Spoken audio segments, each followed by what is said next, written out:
नमस्कार। एक बात हम सबने सुनी है कि दाने दाने पे लिखा है खाने वाले का नाम। पर क्या आप जानते हैं कि इसको साइंटिफिकली भी प्रूव किया जा चुका है? जी हाँ, गुंटूर ब्लॉवेल नाम के साइंटिस्ट को इसी बात को प्रूव करने के लिए 1999 में नोबेल प्राइज मिल चुका है। आपने कभी किसी कुत्ते को घास खाते हुए देखा है? टाइगर को कभी घास खाते हुए देखा है? मैंने देखा है। एक बार मैंने एक कुत्ते को गोबर खाते हुए देखा है, क्योंकि दाने दाने पे लिखा है खाने वाले का नाम। बट जोक्स अपार्ट, जब टाइगर बीमार पड़ता है तो सचमुच वो घास खाता है और फिर ठीक भी हो जाता है। कुत्तों में भी ऐसा देखा गया है कि वो अपनी बॉडी के न्यूट्रिएंट्स को बैलेंस करने के लिए घास खाते हैं, या वो जब बीमार पड़ते हैं तो घास खाते हैं। अगर आपके पास कुत्ता है तो आपने नोटिस किया होगा कि आपका कुत्ता घास खा लेता है कभी कभी। क्यों? क्योंकि दाने दाने पे लिखा है खाने वाले का नाम। खैर, जब टाइगर बीमार पड़ता है तो वो अपनी बीमारी के हिसाब से पत्तियों को चूज करता है, उसका रस चूसता है और ठीक भी हो जाता है। कुत्ता बीमार पड़ता है तो वो भागता हुआ जाता है, घास पर लौटता है, उल्टी करता है और ठीक हो जाता है। और जब इंसान बीमार पड़ता है तो वो भी भागता हो जाता है, लेकिन डॉक्टर के पास। हम जब पैदा हुए थे तो नेचर ने हमें एक इनबिल्ट मैकेनिज्म दिया था, एक ऐसा मैकेनिज्म जो हमें जिंदगी भर प्रोटेक्ट करे और हमें एक लंबी आयु दे। फॉर एग्जाम्पल, जब भी कोई आपकी आंखों में फूंक मारेगा तो आपकी पलकें नीची हो जाएंगी, बाय रिफ्लेक्स। इसी तरह अगर कोई गर्म चाय का कप आपके कान के पास लाएगा तो आप बाय रिफ्लेक्स उस गर्म चीज से दूर हटेंगे, उसी डायरेक्शन में कभी नहीं जाएंगे, दूर हटेंगे। और ये सब अपने आप ही होता है। ये इनबिल्ट रिफ्लेक्स मैकेनिज्म है, इसको सीखने की जरूरत नहीं होती है, ये अपने आप ही काम करता है। एक बच्चा जो पैदा हुआ है उसको अपने आप ही पता होता है कि माँ का दूध कैसे पीना है। या फिर एक छोटे से बच्चे के हाथ में कुछ दे दो तो उसको पता होता है कि उसको कहाँ डालना है, कहीं और नहीं डालता। तो मैं कहना ये चाह रहा हूँ कि हर जानवर में ये इनबिल्ट मैकेनिज्म होती है कि कब क्या करना है, कब कौन सी बीमारी में कैसे रिस्पॉन्ड करना है। लेकिन शायद इंसान इस मैकेनिज्म को भूलता जा रहा है या पीछे छोड़ता जा रहा है। जब आपको फीवर होता है तो क्या आपका मन करता है कि घूमने जाते हैं या कुछ खेलते हैं या हंसने का भी मन करता है क्या? नहीं, बस लेटे रहने का मन करता है। क्यों? क्योंकि बॉडी में किसी बैक्टीरिया या वायरस से अभी लड़ाई चल रही है। बॉडी के टेम्परेचर को बढ़ाने के लिए एनर्जी बचाने की जरूरत है और लेटे रहने में ही एनर्जी बची रहेगी। जिस एनर्जी को बॉडी के टेम्परेचर को बढ़ाने में यूज करके बॉडी उन बैक्टीरिया या वायरस से लड़ पाएगी और उस समय भूख भी नहीं लगती, क्योंकि बॉडी डाइजेशन में एनर्जी वेस्ट नहीं करना चाहता। और ये मैकेनिज्म सिर्फ बीमारियों से बचने के लिए नहीं, बल्कि किसी भी डिजास्टर से बचने के लिए होता है। आपने कभी नोटिस किया है कि जब भूकंप आता है तो उसमें जानवर कभी नहीं मरते? हाँ, वो जानवर जो इंसानों में फंसे हुए हैं वो मरते हैं, लेकिन वो जानवर जो फ्री होते हैं वो कभी नहीं मरते भूकंप से। 1975 में चाइना के एक शहर में अर्थक्वेक से कुछ दिन पहले सारे जानवर वहां से निकल गए। जब इंसान ने देखा तो उनको भी लगा कि सारे जानवर भाग रहे हैं तो शायद खतरा है, तो 1.5 लाख इंसान भी उस शहर को छोड़कर चले गए। हिस्ट्री में रिकॉर्डेड है। और भूकंप आया और वो सारे इंसान भी बच गए। इसका मतलब ये हुआ कि जानवरों में कुछ ऐसा इनबिल्ट मैकेनिज्म है कि उनको अर्थक्वेक आने का पता पहले ही चल जाता है। और इंसान भी एक जानवर ही तो है। एनिमल्स को कभी हार्ट अटैक नहीं होता, आपको पता है।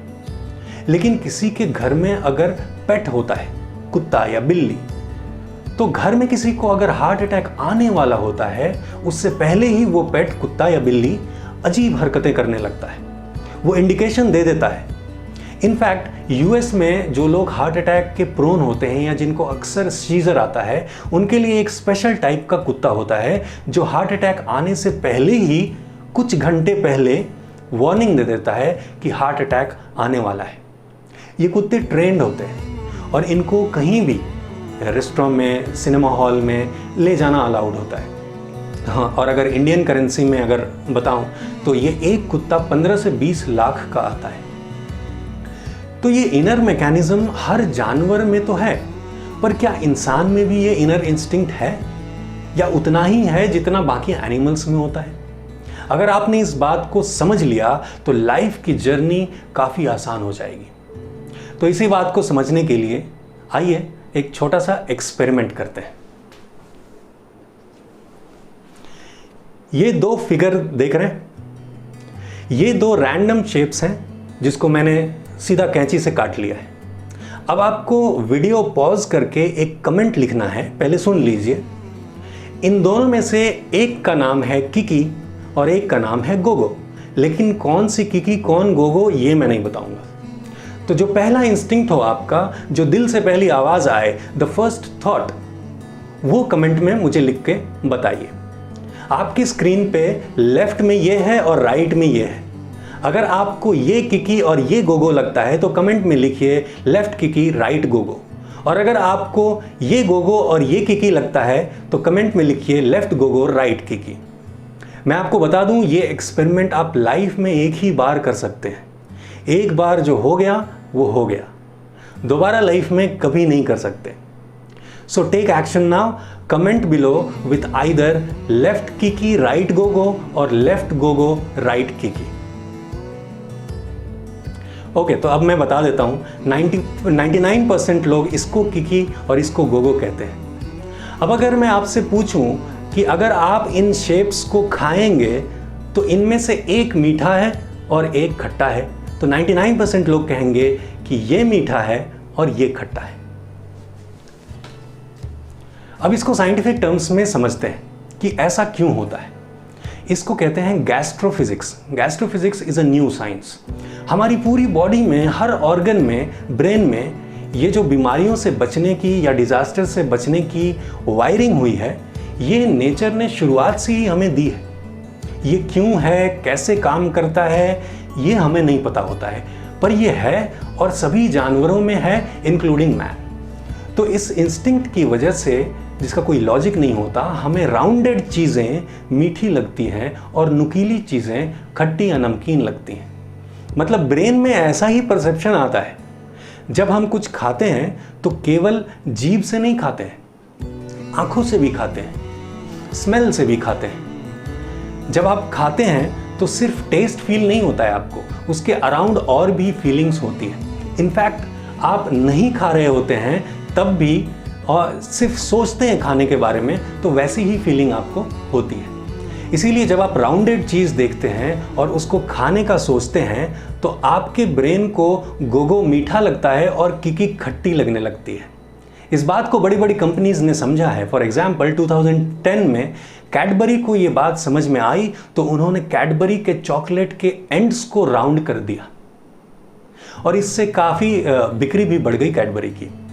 या फिर कुरकुरे या मैड एंगल्स का शेप देखिए, तीखा शेप, चटपटा कुरकुरे। मैं कहना बस इतना चाह रहा हूं कि if you go by your basic instinct तो कभी वो नौबत नहीं आएगी कि आपने अपने सिस्टम में कुछ ऐसा डाल दिया जो आपकी सेहत को नुकसान पहुंचाए। हमारा खुद पर से ध्यान ही हट गया है और हम कचरा खाए जा रहे हैं, और सालों तक कचरा खा खा के जब वो diabetes, asthma, ulcer, heart disease जैसी बीमारी हो जाती है तो हम नेचुरल और सटीक उपाय को छोड़कर डॉक्टर के पास केमिकल क्विक फिक्स ढूंढने चले जाते हैं। मैं कहता हूं ना, फूड मेडिटेशन, या मैं ऐसे ही नहीं कहता। अगर हम ध्यान रख पाएं खाना खाते वक्त और मेडिटेट कर पाएं फूड पे, तो ये बेसिक इंस्टिंक्ट हमें बाई प्रैक्टिस डेवलप होती है। और अगर आप ऐसा करेंगे तो खाने को हाथ में लेते ही आपको वो आभास हो जाएगा कि आपके शरीर के लिए अच्छा नहीं है या नहीं है, विथ इनफ प्रैक्टिस। और इस बेसिक इंस्टिंक्ट का कोई फॉर्मूला नहीं है, कैलकुलेशन भी नहीं है, बिल्कुल भी नहीं। ये प्रैक्टिस से होता है, भोजन पर ध्यान रखने की प्रैक्टिस। ठीक उसी तरह जिस तरह आपकी तरफ कोई अगर बॉल फेंकता है तो आप बस कैच कर लेते हैं बेसिक इंस्टिंक्ट से। आप कैलकुलेटर लेके ये नहीं पूछते कि बॉल को मतलब कैच करने से पहले कि बॉल का मास बताओ, उसकी वेलोसिटी बताओ, एक्सेलरेशन बताओ या कैचिंग एंगल बताओ, ये सब आप नहीं पूछते। उम्मीद है आज की बात आपको समझ में आई और आप अपने भोजन पे अपने ध्यान को बढ़ाने की कोशिश करेंगे। नमस्कार।